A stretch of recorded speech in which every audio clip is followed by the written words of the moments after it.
மக்களை தேடி அரசு சேவைகள் எல்லாம் சென்றடைய வேண்டும் என்ற நோக்கத்தோடு உங்களுடன் ஸ்டாலின் அப்படின்ற திட்டத்தை 19/6/2025 அன்று முதலமைச்சர் அவர்கள் துவங்கி வைத்தார்கள்.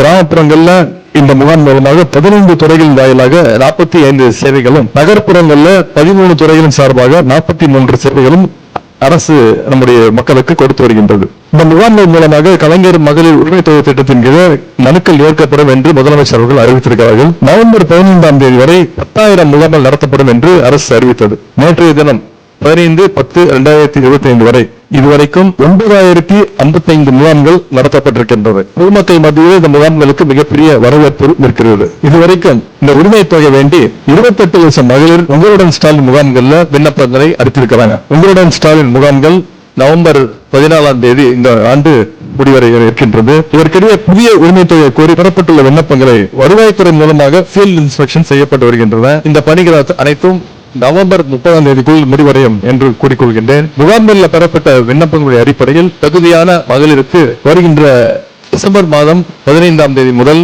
கலைஞர் மகளிர் உரிமை தொகை திட்டம் வழங்கப்படும் என்று முதலமைச்சர் அவர்கள் முடிவெடுத்திருக்கிறார்கள். இந்த செய்தியை இந்த மாவட்டத்தின் மூலமாக இங்கே நான் உங்களோடு பகிர்ந்து கொள்ள விரும்புகின்றேன். தமிழ்நாட்டு மகளுடைய பொருளாதார தன்னிறைவுக்கு என்றும் நம்முடைய திராவிட மாடல் அரசு